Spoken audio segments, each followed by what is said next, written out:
Hello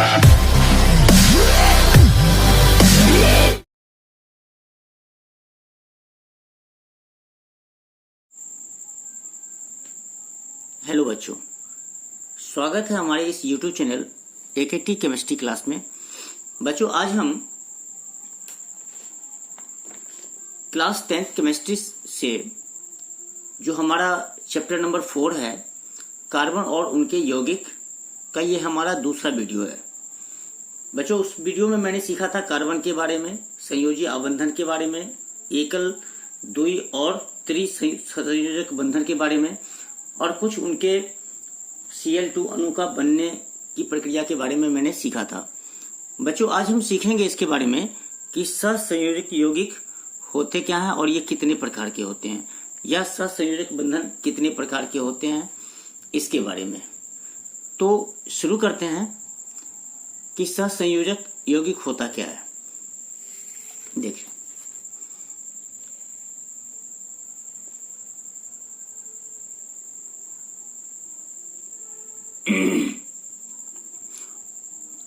सहसंयोजी बंधन मैंने उस वीडियो में भी मैंने बताया था और यहां भी मैं बता रहा हूं। जब दो परमाणुओं के बीच बराबर बराबर इलेक्ट्रॉन की साझेदारी होती है, या ऐसा लिखें कि दो परमाणुओं के बीच बराबर बराबर इलेक्ट्रॉन की साझेदारी के फलस्वरूप बने आबंधन या बंधन को सहसंयोजी बंधन कहा जाता है। आपको कंफ्यूज नहीं होना है, आबंधन और बंधन दोनों एक ही चीज है। या बंधन लिखें या बंध लिखें या आबंधन लिखें, दोनों एक ही चीज है।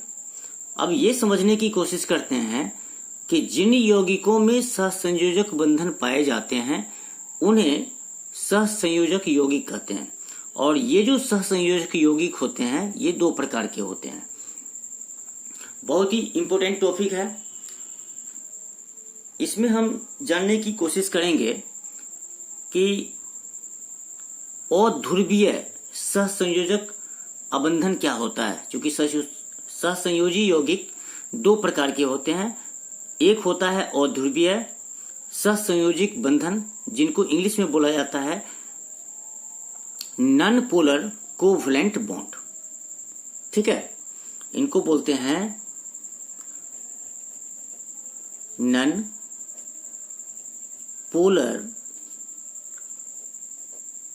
कोवैलेंट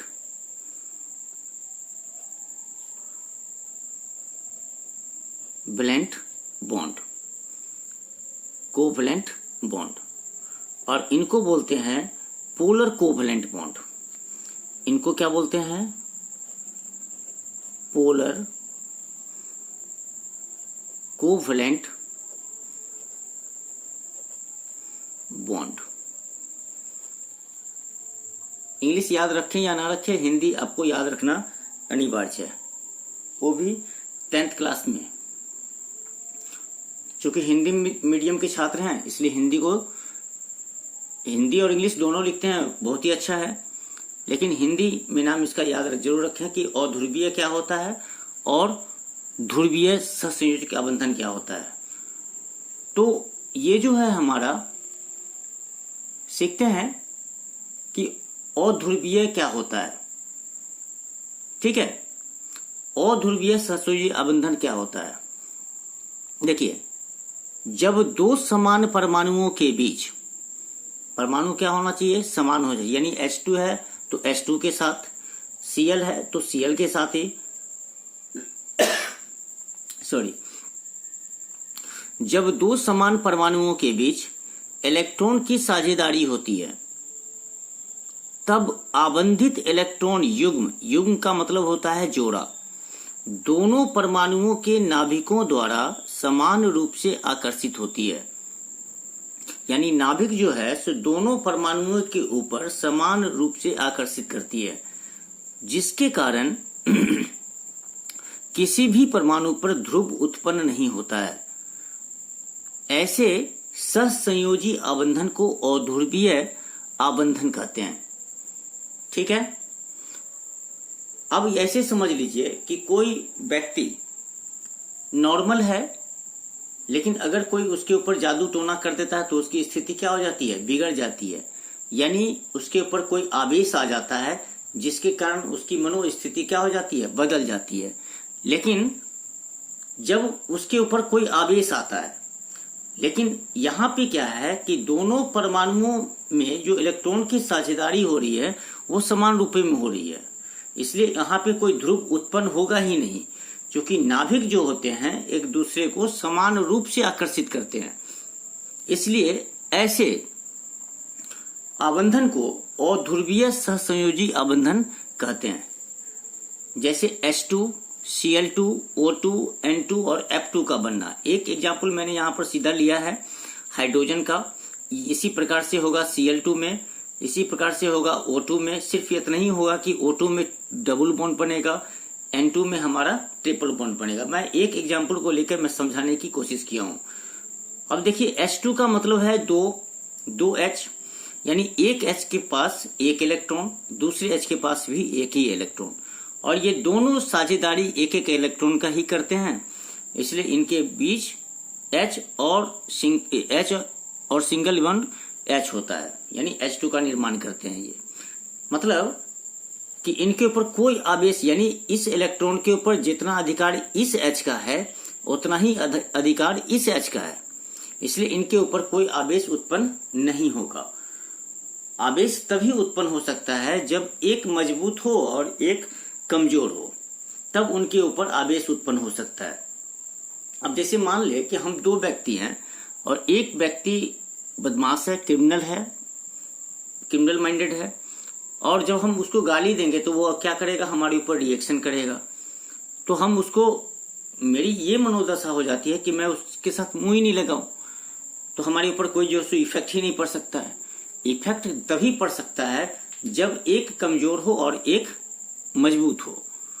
ठीक है, तो यहाँ पे दोनों परमाणु जो हैं सो समान रूप से इलेक्ट्रॉन की साझेदारी करते हैं, इसलिए उनके ऊपर कोई अब जो है सो ध्रुव उत्पन्न होगा ही नहीं, इसलिए इनको कहा जाता है अध्रुवीय सहसंयोजी आबंधन। अब दूसरा टॉपिक हमारा है कि ध्रुवीय सहसंयोजी आबंधन क्या होता है, हम इसके बारे में समझते हैं। क्योंकि ये दोनों टॉपिक बहुत इंपोर्टेंट है, इसलिए हमको ध्यान से इसके बारे में समझना भी है। क्योंकि एग्जाम में ये पूछा जाता है कि अध्रुवीय सहसंयोजी आबंधन और अध्रुवीय सहसंयोजी आबंधन क्या होता है, और इसका एक उदाहरण भी बोलता है देने के लिए। इसलिए हम इस पर ज्यादा जोर दे रहे हैं, समझाने की कोशिश करें, आप ध्यान से समझिए। अब देखिए कि उसमें तो समान परमाणु था, इसमें क्या होगा, असमान परमाणु।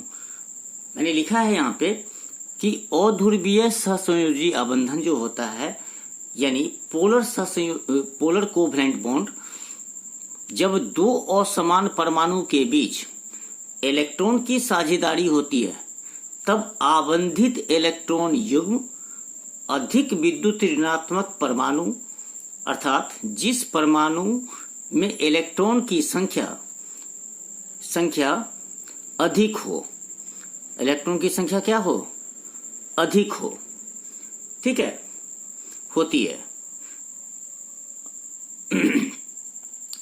तो मतलब कहने का मतलब यह है कि जो दो परमाणु है जिसमें एक में इलेक्ट्रॉन की संख्या अधिक हो, दूसरे में इलेक्ट्रॉन की संख्या क्या हो, कम हो, एक गरीब हो और दूसरा अमीर हो, तो ऋणात्मक परमाणु की ओर थोड़ा अधिक आकर्षित हो जाती है। मैंने क्या समझाया आपको कि इलेक्ट्रॉन की साझेदारी होती है तब आबंधित इलेक्ट्रॉन युग्म अधिक विद्युत ऋणात्मक परमाणु की ओर थोड़ा अधिक आकर्षित हो जाती है, अर्थात जिनके पास ज्यादा इलेक्ट्रॉन होता है उनकी तरफ थोड़ा अधिक आकर्षित हो जाती है, जिससे इस परमाणु के ऊपर अल्प मात्रा में ऋण आवेश उत्पन्न हो जाता है और दूसरे पर अल्प धन आवेश उत्पन्न हो जाते हैं।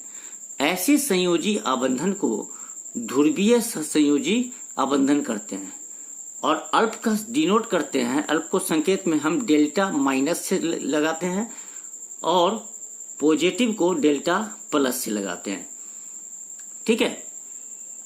तो ऐसे संयोजी आबंधन को ध्रुवीय सहसंयोजी आबंधन कहा जाता है।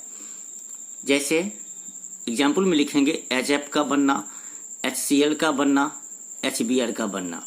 तो हम एक एग्जाम्पल ले लेते हैं यहाँ पे कि HCl का बनना किस प्रकार से होता है। देखिए H और Cl में H के पास इलेक्ट्रॉन की संख्या 1 है और Cl के पास क्या है, इलेक्ट्रॉन की संख्या अधिक है।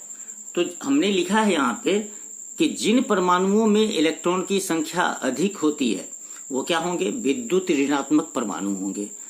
मतलब कि इनमें इलेक्ट्रॉन की संख्या अधिक है तो ये क्या हो जाएगा, हमारा विद्युत ऋणात्मक परमाणु हो जाएंगे। तब देख लीजिए कि एक कमजोर है, H हाइड्रोजन यहाँ पे क्या है, कमजोर है, और Cl क्या है, मजबूत है। चूंकि इलेक्ट्रॉन की संख्या क्या है, इसके पास अधिक है, तो हाइड्रोजन के इलेक्ट्रॉन को क्या करेंगे, अपनी तरफ खींचेंगे। तो जब ये खींचेंगे यानी इसके इलेक्ट्रॉन को यह ले लेंगे तो Cl के ऊपर डेल्टा माइनस का चार्ज उत्पन्न हो जाएगा और H के ऊपर डेल्टा प्लस चार्ज उत्पन्न हो जाएगा।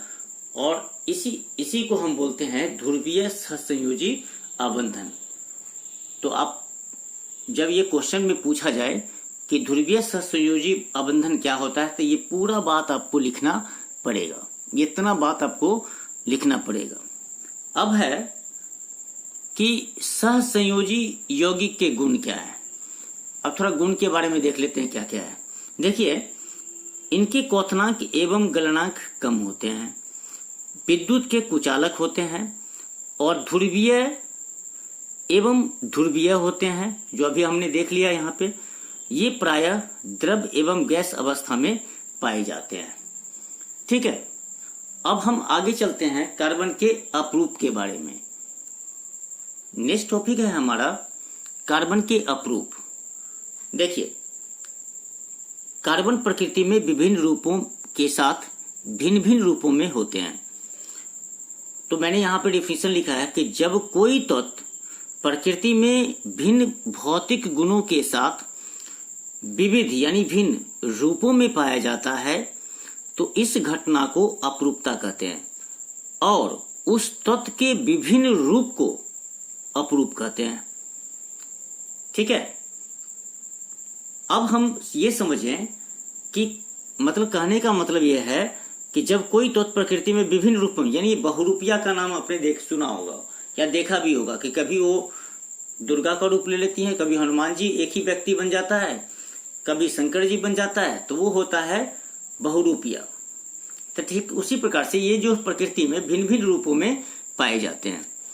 और यहाँ पे बहुत ही इंपॉर्टेंट क्वेश्चन है कि कार्बन के अपरूप के बारे में पूछा जाता है, कार्बन के कितने अपरूप है। तो हम यहाँ पर सीधा लिखेंगे कि कार्बन के मुख्य 2 अपरूप हैं, हीरा और ग्रेफाइट। ठीक है, तो हीरा के बारे में समझते हैं और हीरा की संरचना मैंने जस्ट बगल में बना दिया है यहाँ पे, इसको प्रैक्टिस कीजिएगा। और हीरा के बारे में समझते हैं कि इसकी प्रॉपर्टीज क्या है। हीरा को हम बोलते हैं डायमंड, इंग्लिश में इसको डायमंड बोलते हैं। हीरा क्या होता है, इसके गुण के बारे में पूछा जाता है। हीरा कार्बन का सबसे शुद्धतम रूप है। हीरा कार्बन का ठोस क्रिस्टलीय रूप में होता है, यानी लिख सकते हैं कि हीरा एक ठोस पदार्थ भी है।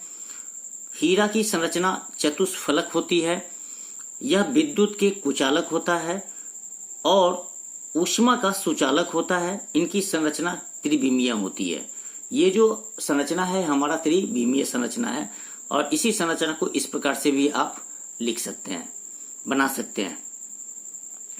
हीरा को उपयोग क्या है? हीरे का प्रमुख उपयोग आभूषण के निर्माण में, कांच पत्थर को काटने में किया जाता है। ये हीरा के गुण हो गए, ये उपयोग हो गया और अपरूप के बारे में मैंने पहले ही आपको बता दिया। अब हमारा नेक्स्ट टॉपिक आता है ग्रेफाइट के बारे में। ग्रेफाइट के बारे में समझिए कि ग्रेफाइट क्या है। देखिए ग्रेफाइट कार्बन का शुद्धतम एवं अस्थायी रूप है। इसकी संरचना षष्ठफलकीय होती है। ग्रेफाइट के कण मुलायम, भंगुर एवं चिकने होते हैं और इनके परतों के बीच आकर्षण बल कमजोर होता है। देखिए, या तो इस प्रकार से स्ट्रक्चर को बना सकते हैं या फिर इस प्रकार से आप इसको बना सकते हैं। ठीक है, षष्ठकोणीय होगा, इसको षष्ठकोणीय को जोड़ते हुए चले जाएंगे। वो हमारा ग्रेफाइट का स्ट्रक्चर पूछा जाता है, लेकिन स्ट्रक्चर पूछा नहीं जाता है, सिर्फ ग्रेफाइट के बारे में ये चारों बात को आपको ध्यान में रखना अनिवार्य है। और यहीं पे हम समझ लेते हैं छोटी सी बात फ्लोरीन के बारे में कि फ्लोरीन होता क्या है। हमने बता भी दिया है कि C16 को फ्लोरीन बोला जाता है।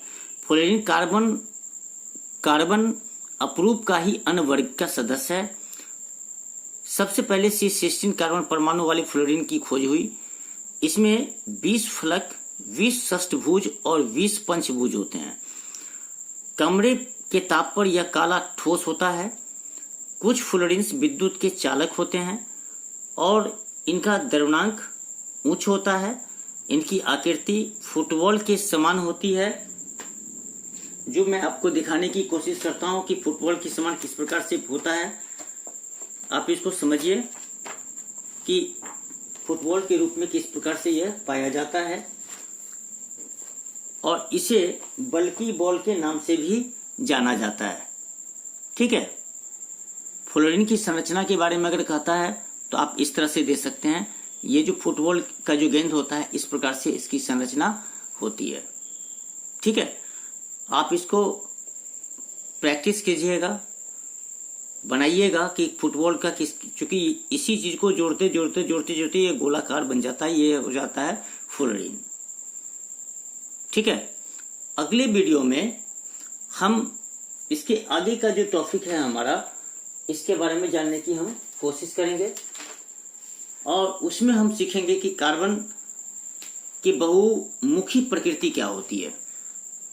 बच्चों, आप इस वीडियो को ध्यान से समझने की कोशिश करें और एक एक चीज को बहुत अच्छे तरीका से समझने की कोशिश करें।